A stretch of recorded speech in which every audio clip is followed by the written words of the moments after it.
Et on va passer maintenant au sujet d'aujourd'hui. Alors, Éric Zemmour. Éric Zemmour, il dit plusieurs choses dans les médias.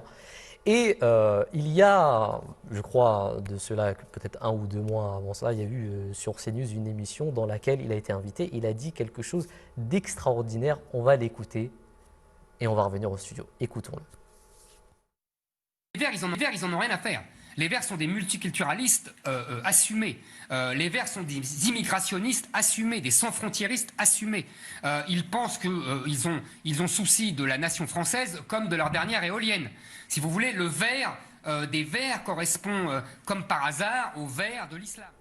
Le vert des écolos correspond au vert de l'islam. Monsieur Asif Arif, quelques mots sur ces propos d'Éric Zemmour. Alors, vous savez, il y a une série de tweets qui étaient très drôles à la suite de ce que Éric Zemmour avait dit. Ils ont dit que le vert du dinosaure de Denver, c'est dû à l'islam. Le feu vert, tiens, le feu est au vert, et puis c'est l'islam aussi qui l'a fait passer au vert. Bon, bref, écoutez, tous ces propos sont complètement farfelus et ne font que discréditer la parole de son auteur. Alors maintenant, son auteur, il faut dire quelques mots sur Éric Zemmour. Je veux dire, Éric Zemmour, le problème, c'est que par moment, il va dire des choses qui sont tout à fait correctes, sur lesquelles il y a possibilité de débattre, et de l'autre, il va dire des choses sur lesquelles il n'y a pas de possibilité de débattre. Vous savez, la limite du débat, c'est l'incitation à la haine contre un groupe, que ce soit un groupe religieux, un groupe ethnique, un groupe... Éric Zemmour a été condamné quand même à de multiples reprises, hein. Et d'ailleurs, la dernière audience, il ne s'est même plus présenté, à croire qu'il a perdu espoir.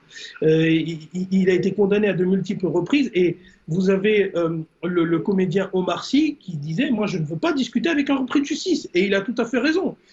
Il n'a pas à discuter avec quelqu'un qui a été condamné pour incitation à la haine à l'égard des musulmans, tout plus particulièrement. Bon, maintenant, on voit qu'il récidive, donc on voit que les condamnations, lui, ça lui passe outre. Alors, il est très attaché à la République, il est très attaché à l'État de droit, très attaché aux frontières, mais quand c'est sa propre condamnation qui est en jeu, là, non, on fait des exceptions pour M. Zemmour. Oui, effectivement. Bon, d'ailleurs, si je peux me permettre, parce que ces personnes-là, ce sont les premières qui pointent du doigt les complotistes quand ils sont à la télévision. À théorie du complot, à complotisme. Mais quand c'est Éric Zemmour, tout passe. Ça passe tranquillement.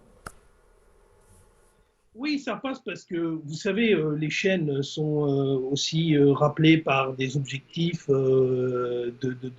d'audience, et donc Éric Zemmour, par les positions qu'il prend, eh ben, il attire un certain nombre d'audiences, et cette audience, elle n'est pas nécessairement pro-Éric Zemmour. Parfois, vous savez, c'est juste pour le spectacle, hein, pour regarder Éric Zemmour balancer des choses sur les musulmans, balancer des choses sur l'État, et donc,